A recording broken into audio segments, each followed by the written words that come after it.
Hey guys, it's Frederik from the FWX podcast. I want to keep talking about certain franchises, and finally I can finish one. And in the past, before, I have talked a lot about the Mission Impossible franchise. And then the good thing is that I saw the most recent movie, this one right here, The Final Reckoning, this weekend, so we can finally talk about the ending of this franchise and what exactly happens and how, very interestingly, it neatly ties into everything that has happened before. And so I will do that. But before I start, I would like to tell you that you can like this video. You can also subscribe to the channel if you like, for this kind of content when it comes to movies and action and the stories that are told and how you neatly tie everything together. I've done some storytelling episodes about that recently that you can go and check out. You can also share this with friends and family or people at work or just here online.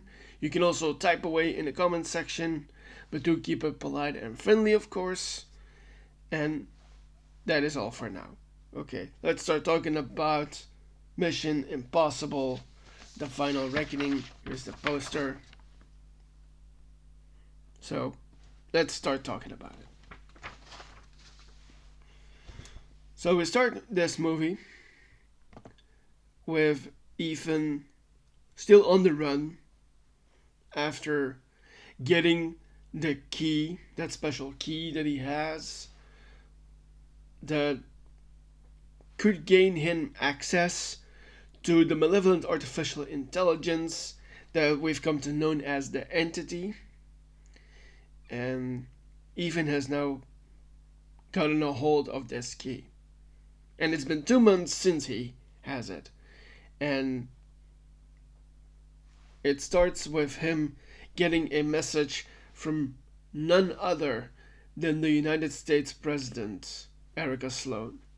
And while every one of you knows who Ethan Hunt is, that is Mr. Tom Cruise, of course, it is the President of the United States in this movie is played by the incredible Angela Bassett right here, who you will know from my episode about the Black Panther movies, where she played Queen Ramonda in an Oscar-winning performance, especially in Black Panther 2. And so she plays the president after being the CIA director in the past past movies of Mission Impossible. And so she informs Ethan that the Entity has started to take control of all the nuclear systems around the world, specifically of those most powerful nations. And so it's going around, especially Europe and Asia, and it's also starting to take its focus onto the United States as well.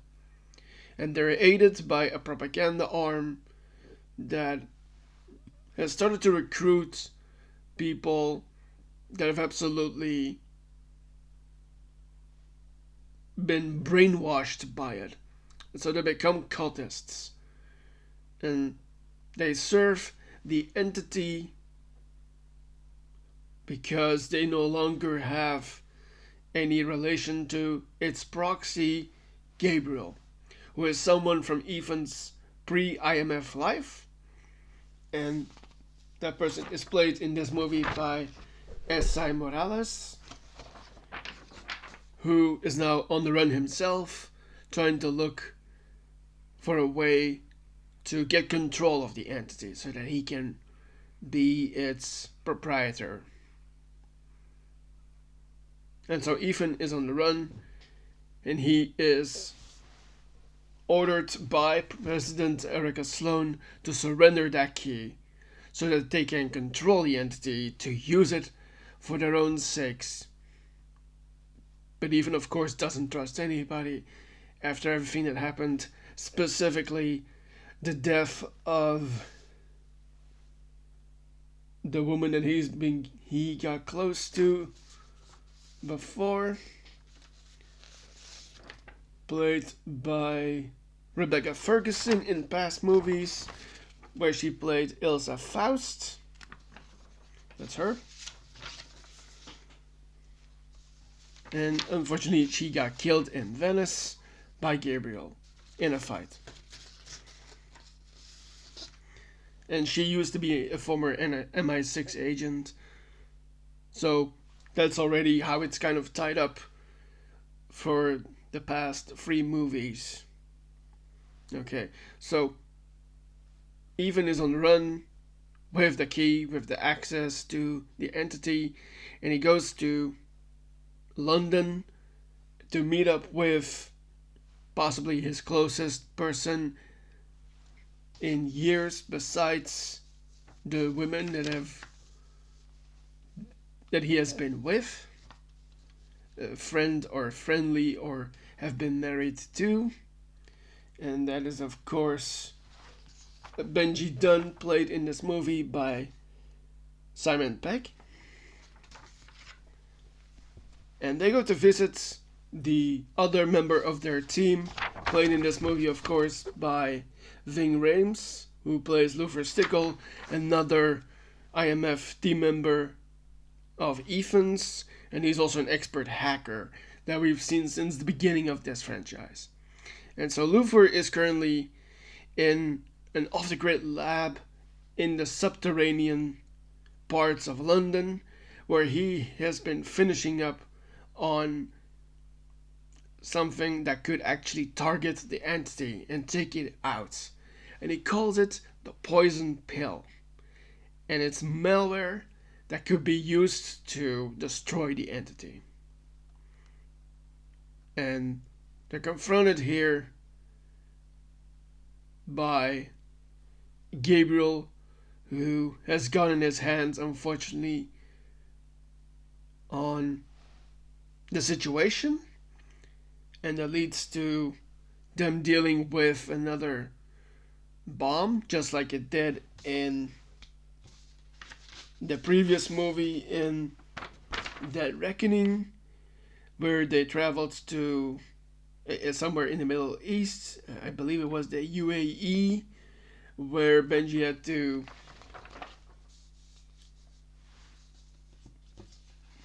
disarm a bomb in an airport. And so something similar happens here, where Luther has been working on this thing, but at the same time he has also gotten ill. And so he has to make a choice here where he has to sacrifice himself for the greater good, basically. Working on this bomb not actually making so much death in London, and sacrificing his life while Ethan can go and find the location of the entity's original place. And that's unfortunately what happens as Ethan, in true Tom Cruise fashion, runs out of there faster than light. Supposedly because I'm joking, of course. And that leads to him running out of the place underneath London, where Luther unfortunately gives his life for the greater good. They're great, they're good. Not a joke. Okay, that leads to Ethan and Benji meeting up, and they come across another couple of people that have been a thorn in their sights, and that includes one of their pursuers, or in fact 2 of their pursuers from the CIA, and that is Jason Briggs, played in this movie by Shea Wiggum, and also Degas, played in this movie by Greg Tarzan Davis. It's this gentleman right here. And They become separated as they're trying to capture Ethan and Benji, leading to Degas to join the IMF team that Ethan has, and then also someone else that they have come in contact with, and that is someone that Gabriel used to command to do dirty work for him, and that is Paris, played in this movie by the amazing Pom Klementieff, her, and she becomes a part of the team after Ethan managed to spare her after everything that happened before in that reckoning on the train near the end of the movie. And Paris confirms to him where Gabriel is in her native French.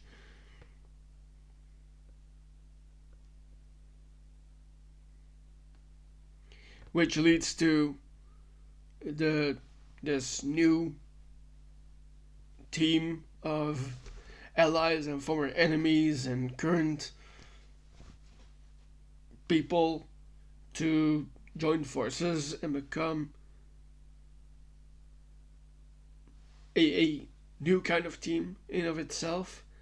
And so in London, Gabriel's men unfortunately capture Ethan and Grace, who is played in this movie and the previous one too by Hayley Atwell, who is a thief, a very good thief, who managed to get her hands first on the key that they're all supposed to have, that Ethan is supposed to have, and has now.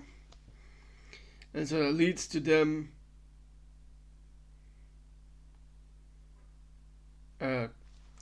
to a confrontation where Gabriel has to force Ethan to go and get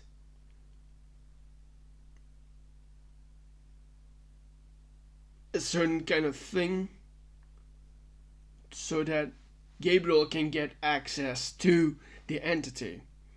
And so here's where things start to tie together, because the very thing that Gabriel needs is a Podkova module that was developed from a thing called the rabbit's foot, which was introduced in the third movie when Ethan had to go and steal the rabbit's foot from the Chinese for that arms dealer that was holding his wife at the time. And the Podkova module is in a Russian submarine called the Sevastopol, and it's in a place somewhere to be found.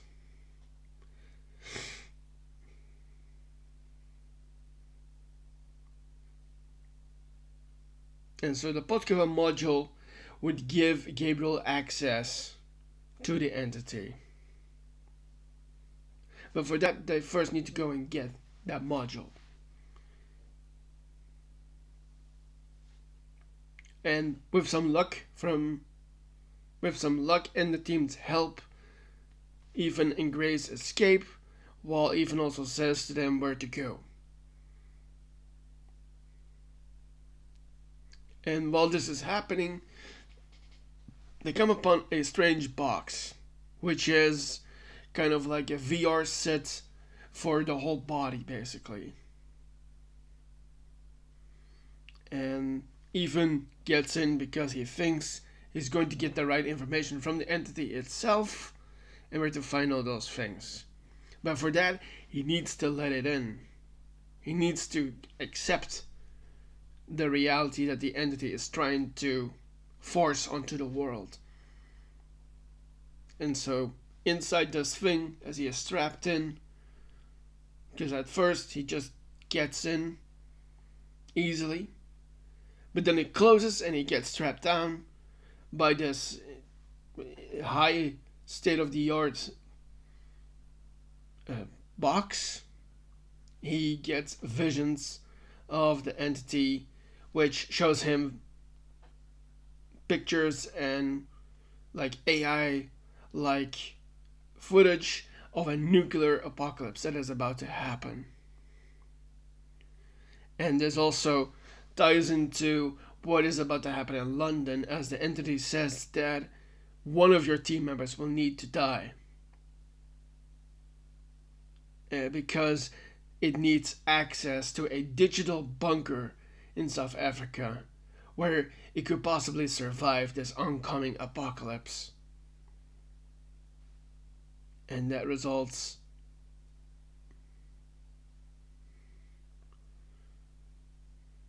in even knowing everything that the entity needs.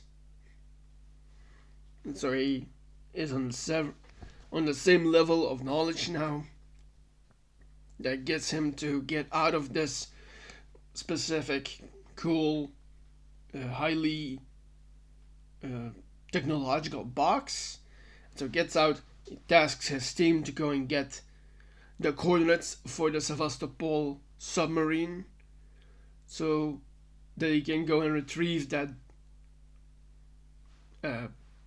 Podkiva module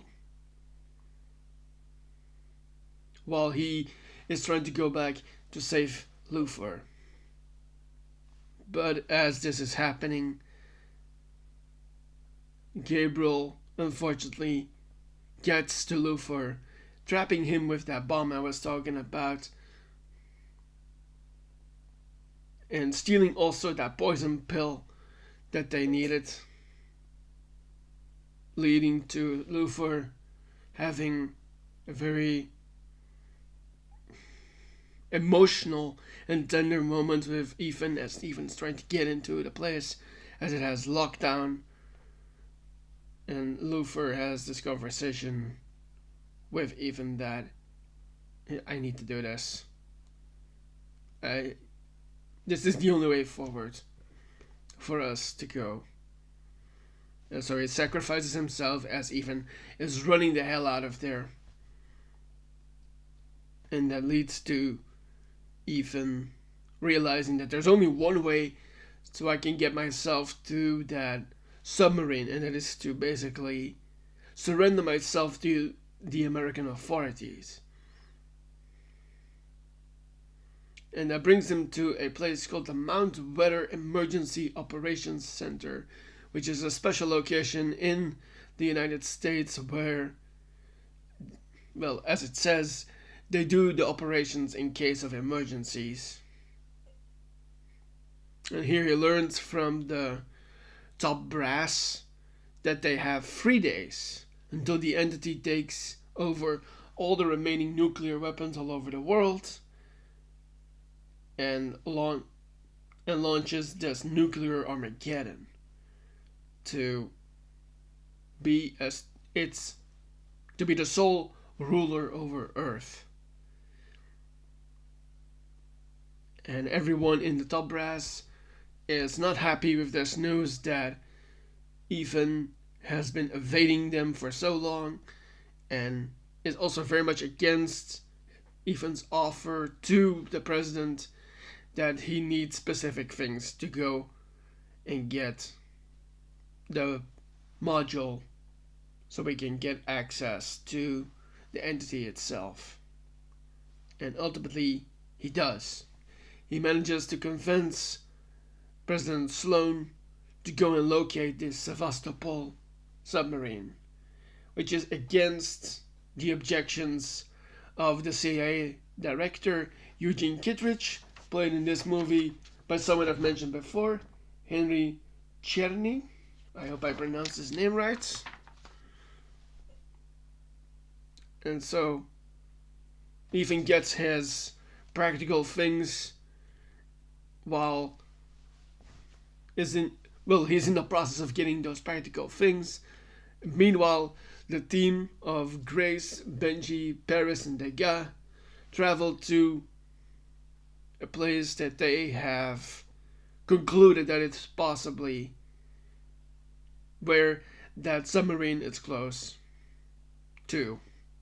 And that is the St. Matthew Island in the Bering Sea between the state of Alaska and Russia. When that place, St. Matthew Island, is home to an old naval sonar array from the Cold War era. That thing has detected the Sevastopol submarine as it has slowly sunk to the floor of the ocean. Of the Bering Sea, I mean. And so they traveled there with a plane, of course. And at the place they meet someone we haven't seen before. Well, someone we have seen before, but now we see again since a long time. And that is William Dunlow, a former CIA analyst that we have met before at the very beginning of the Mission Impossible franchise. I have a picture of him. Just a second.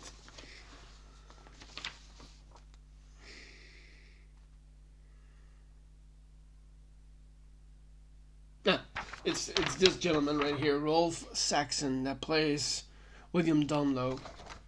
And I'll say again where we have met him before, and that is when Ethan breaks into the Black Vault, where Ethan had broken in '96, and they talk about that moment that happened, where they briefly almost met,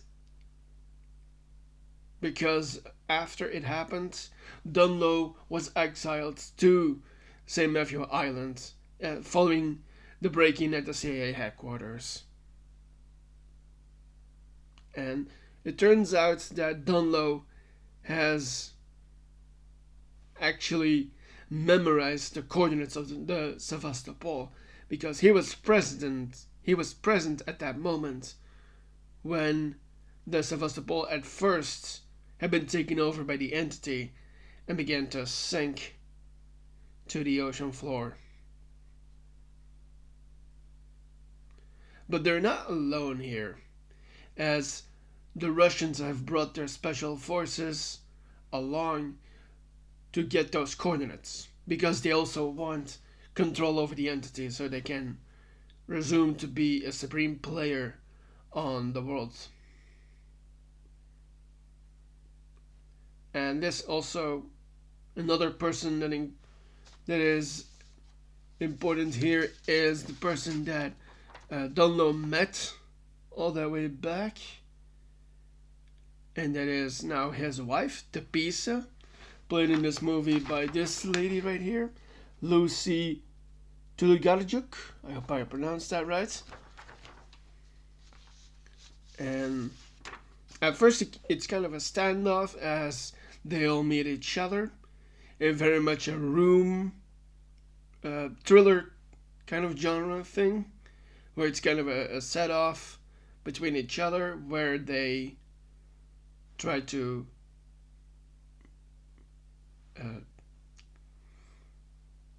ascertain who has what intelligence, who has what information that they need. And so that ultimately leads to Dunlow asking his wife to go and settle their sleds, because I'll rephrase for a moment. So because this is so far away and in an icy scene and milieu, they have to travel differently. And so on St. Matthew's Island they have a dog sled. And so Dunlow asks his wife Tepisa, who's from there, to go and settle the dogs down, because they have been barking loudly and they can hear it into the cabin that they're in. And so Tepisa has to go and settle those dogs down, and Grace decides that she needs to go help while the others are trying to find a way to transmit the coordinates of the Sevastopol to Ethan. And in that process, unfortunately, also a fight breaks out with the Russian soldiers, while they are trying their best for the Russians not to get their hands on the information so they can communicate this to the mainland where they can get a hold of the situation. And while that is happening, of course, Ethan gets his practical things, and that includes getting onto the aircraft carrier George H.W. Bush, which is in the North Pacific Ocean, and that gets him onto a plane, and there he meets a bunch of people. And one of the reasons he's there is because he needs specific kind of technology and a kind of vest that would allow him to get into the next thing that he needs to get into, and that is the USS Ohio, which is a submarine of the United States Navy. And for that to happen, he learns the crew. He gets to learn of the crew aboard the submarine, the Ohio. And one of those people includes someone we've seen in multiple things before. That is Katie M. O'Brien, who plays one of the officers on board, who is a diver as well. And she lends Ethan her special suit that he needs to use so he can reach the Sevastopol submarine. And surely, in this process, he gets the coordination from his team, as Dunlow has managed to communicate the coordinates to him through Morse code. But while this is also happening, one of the crew members turns out to be one of those doomsday cultists that has infiltrated the submarine, which gets us into another interesting scene where Ethan has to fight off this doomsday assassin that's trying to take him out. And luckily he does, as this doomsday assassin is killed.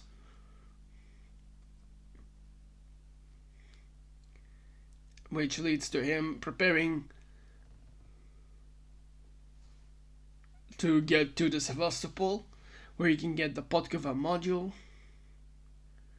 And so we get a lot of scenes here now with Ethan preparing for that dive with this very experimental diving suit, as he finally gets into it, following his fight with that assassin that just tried to take him out.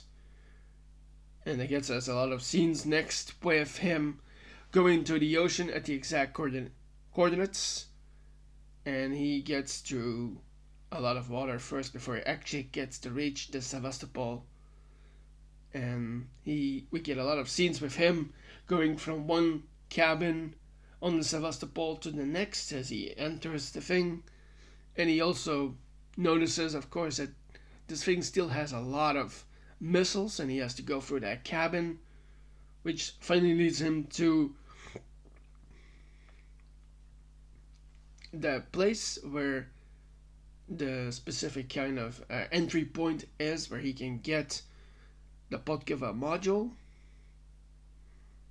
And while this is happening, because of the shifting of the oceans and the waters and the current and such, the wreck of the Sevastopol is continuing to slide towards the continental shelf that is between Alaska and the Russian nation. Which is nerve-wracking in itself for him and also for us to see it, because, well, this is incredibly dangerous to do. And it's one of those incredible stunts that they do for this movie, of course, as well. And so Ethan finally gets the module and he then has to get back out of the Sevastopol, almost at the Podkova, but that's the thing he gets from that place. And as he does, he tries to get out of the place by going through one of those entry things where the missiles are usually in,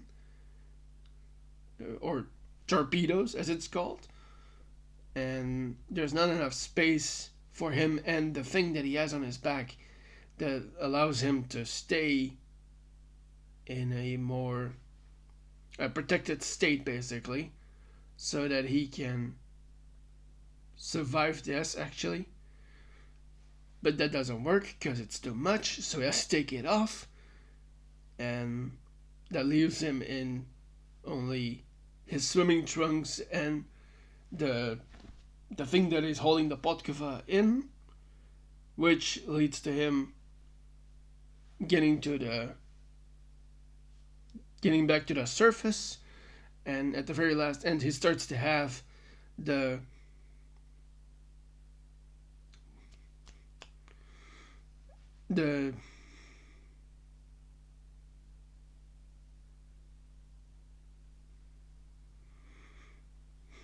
there's a what's the damn word again?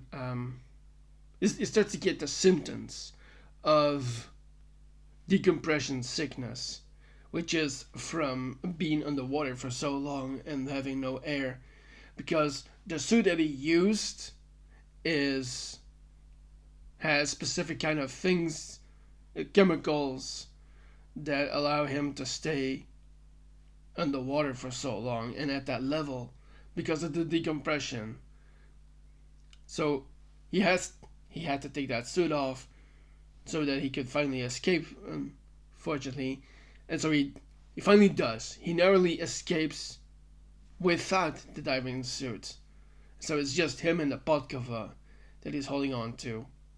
And finally, fortunately for him, he arrives at the coordinates that he is coming up to onto the surface, and they manage to save him. He manages not to die. And one of the things that the team had to go and get Ethan is a decompression chamber that is portable. And so that was one of the things that Grace and Topeka went to go and get while the rest of the team was fighting the Russian special forces. And so Ethan is luckily revived by Grace, who has set up that portable decompression chamber, and we get a couple of nice and tender scenes with them, which leads us finally to Ethan being reunited with the team, and they start to formulate a new plan so they can get the poison pill back from Gabriel, so they can slip it in the Podkova module, which would fool the entity into entering a physical drive instead of that bunker that it needed to get into to survive the nuclear Armageddon that it has set into motion. And one of the things that they need to do here is to get it at a very specific moment. And the team is divided.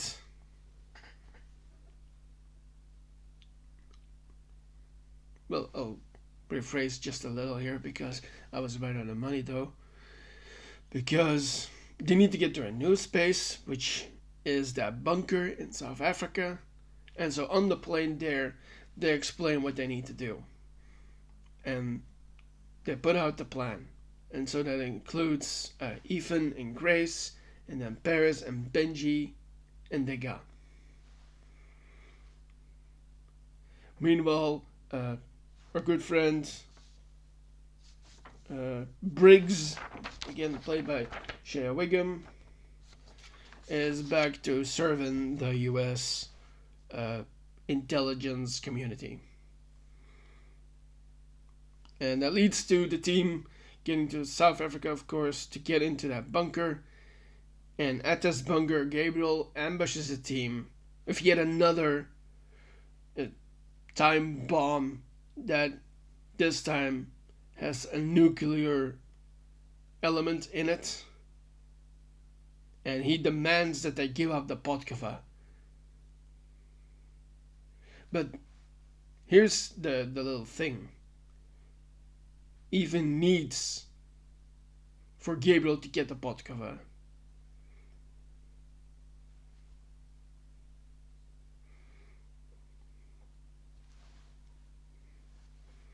Because it's a specific plan.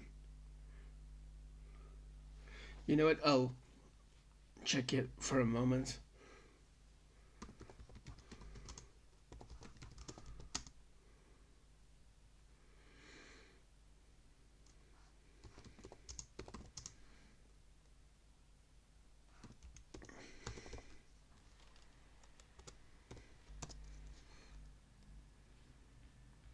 So, the plan was for the entity to trick Gabriel into delivering the source code into what is a 5D data drive. And that includes the digital toxin that Lucifer had made before, which has a built-in mechanism that would trap the AI's digital consciousness.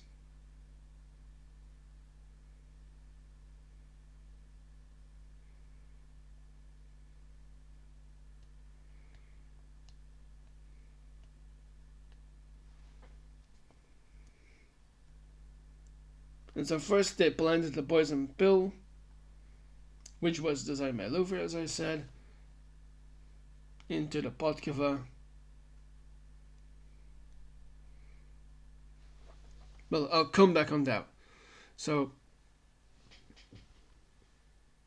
part of the plan was that Gabriel needed to do one of those things.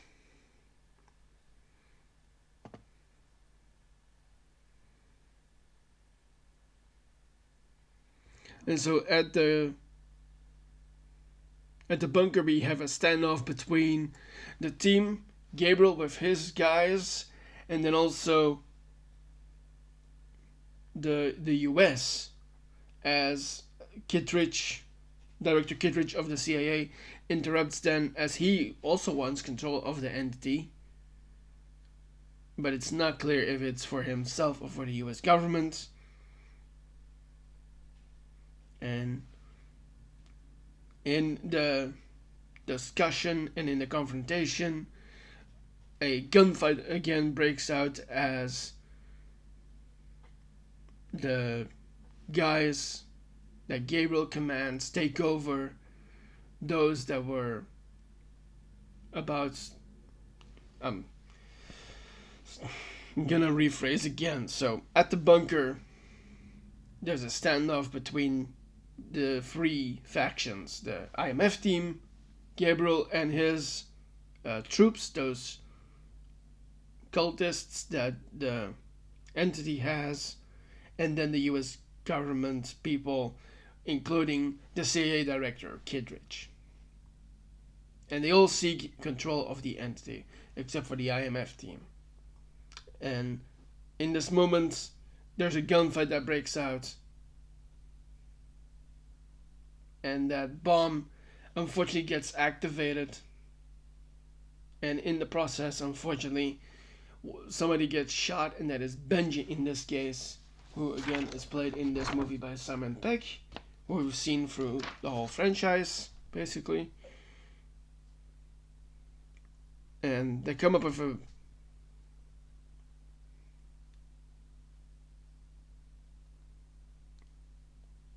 I'll just go from where I was before I get it together, Frederik. So, in this process, unfortunately, Gabriel flees with that poison pill that he is holding around his neck as a necklace, while he is being pursued by Ethan, who has the Podkiva still on him, while the team is divided between getting to the mainframe to trap the entity and another part to defuse that nuclear bomb that is present. And that includes download Pisa and Degas to defuse this bomb, and then Paris, Grace, and Benji to get the mainframe ready so they can trap the entity and lock it into that 5D thing that I was just talking about. Yeah. Meanwhile, we get scenes with the president again, with Erica Sloan, once again, played by the incredible Angela Bassett, and also her national security team, which includes several people, including the Secretary of Defense, played by Holt McCallany, who we've seen before in Dead Reckoning. And that also includes one of our generals, played by Nick Offerman, who doesn't have a beard in this moment.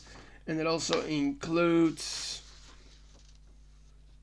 one person from the NSA, played by this gentleman, Mark Gatiss.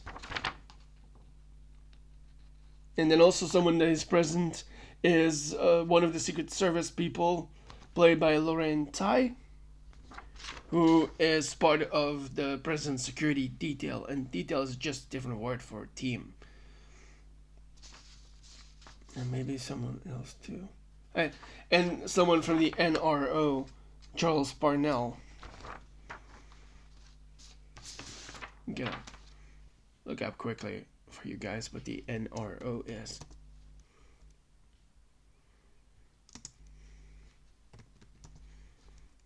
The National Reconnaissance Office, which is yet another part of the intelligence community. So basically, the national security and intelligence community are together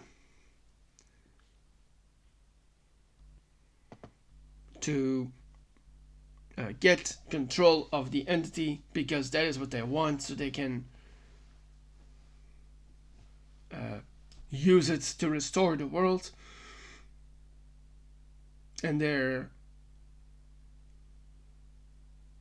they are trying their best to convince her to start a preemptive nuclear strike, which would indefinitely begin a world war, basically. But as this is about to happen, one of those doomsday cultists is unfortunately there, and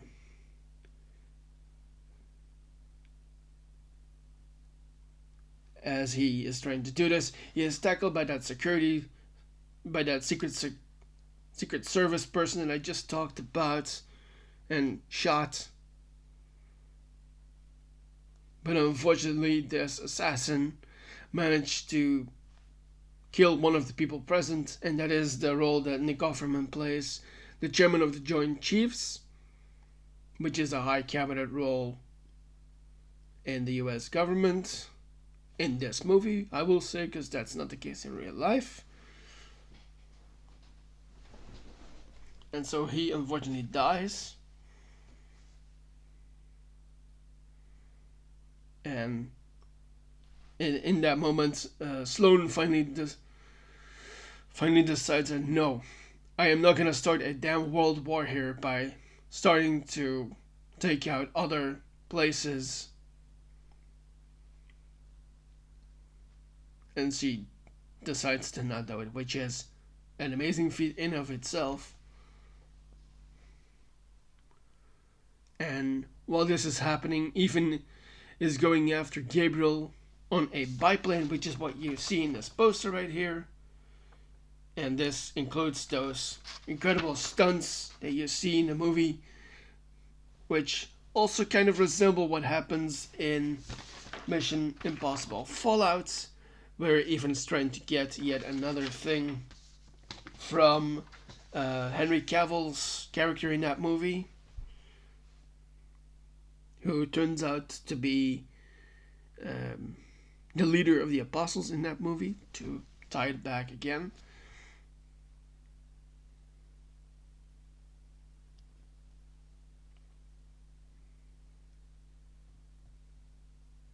And so there, Ethan is chasing after Gabriel on a red plane, because he's on a yellow plane in this one.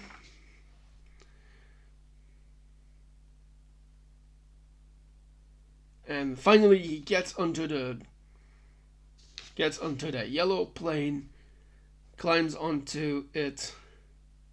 He breaks Gabriel's arm and snatches the poison pill away from him.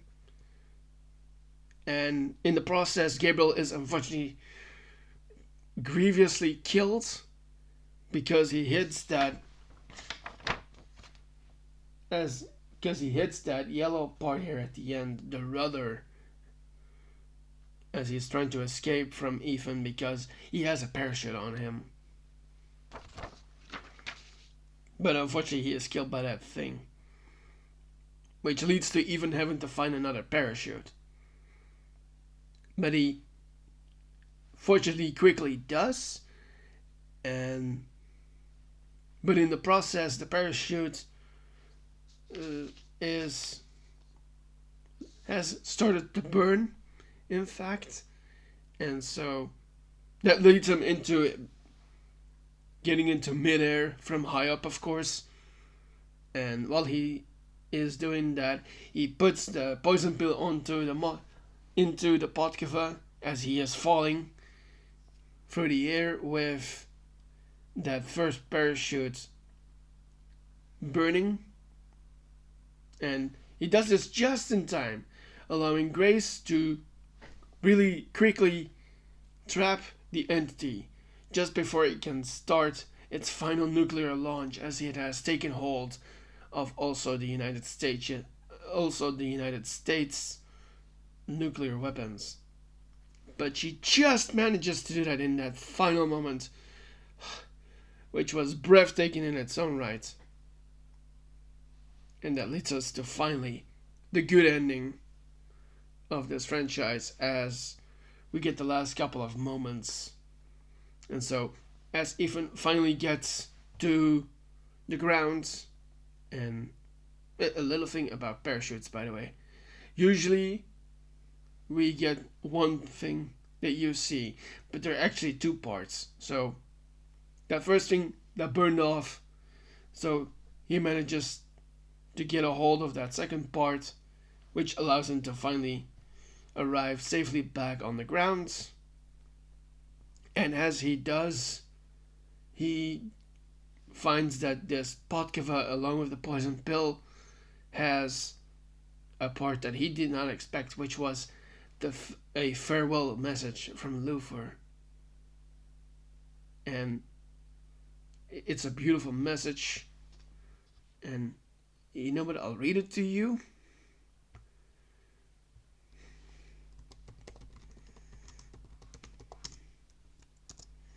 Because it is an amazing speech in its own right.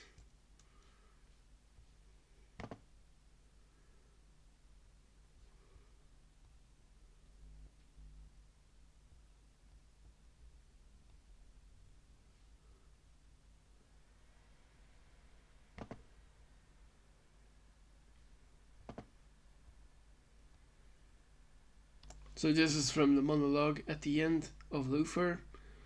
Hello, brother. If you're listening to this, the world is still here, and so are you. For the record, I never had a moment of doubt. I knew you'd find a way. You always do. I hope, in time, you can see this life is not some quirk of fate. This was your calling, your destiny.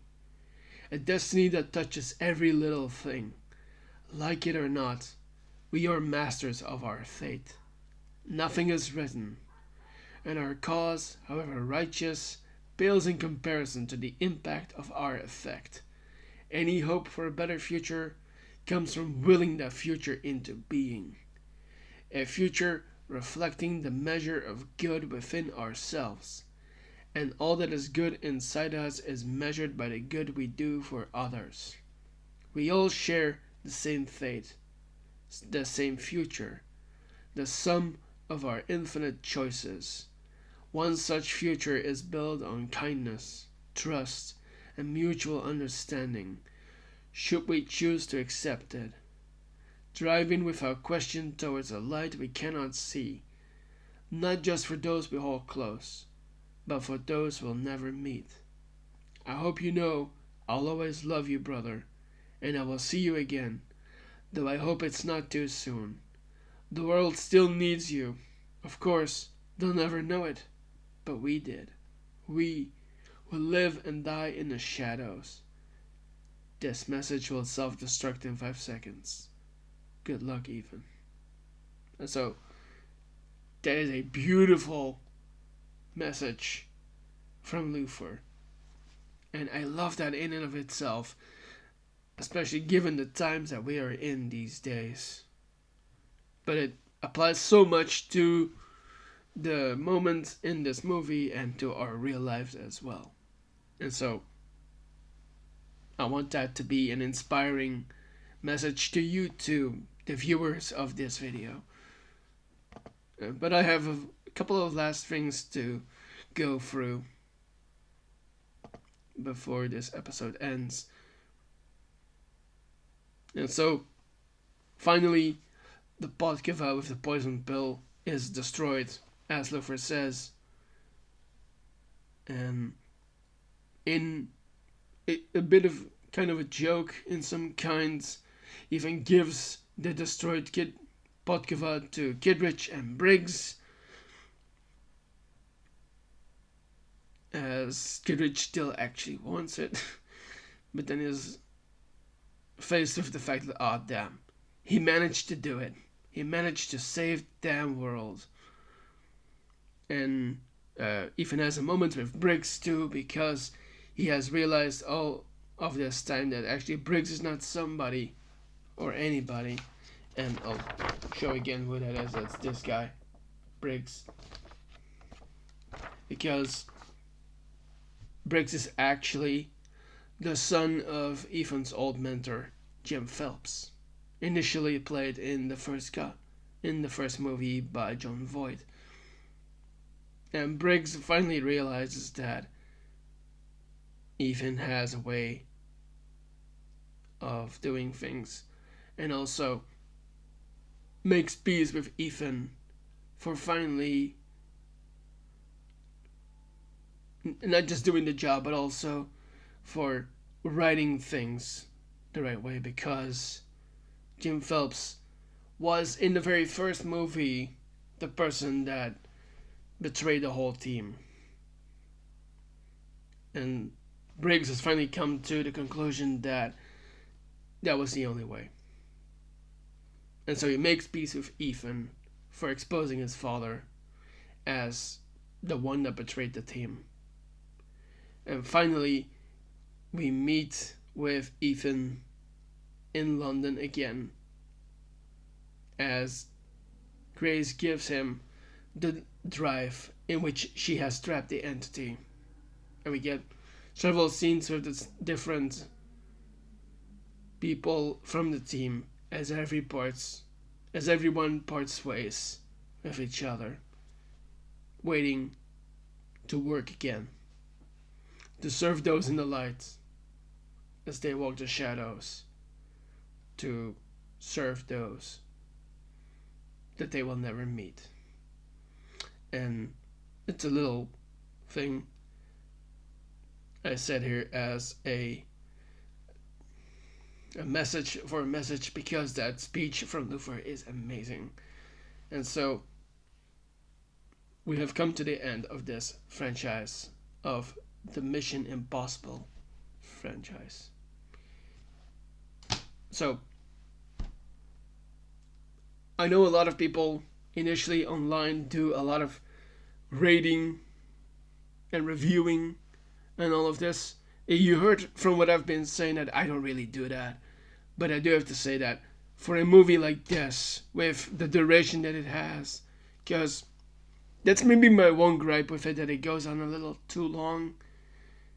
But for the most part, I have to say that this is an amazing movie that will grip your hair and bring you along for a wild ride, which is fitting given the amount of stunts and fighting that is in this movie, while also being coated by this overlay of tenderness and emotions that you couldn't convey.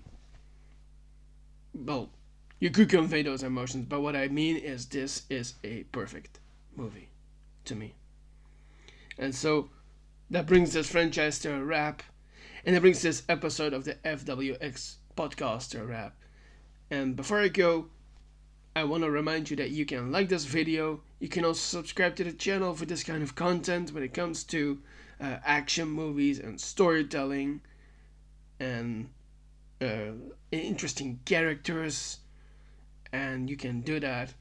You can also share this with friends and family or people at work or just here online. You can also comment away if you like and tell me what you thought of this movie, what you liked about this movie or didn't, or any other idea or things that you want to say here. But do please keep it polite and friendly. Okay, I'm Frederik. This is the FWX podcast, and I will see you guys in a next video. See ya.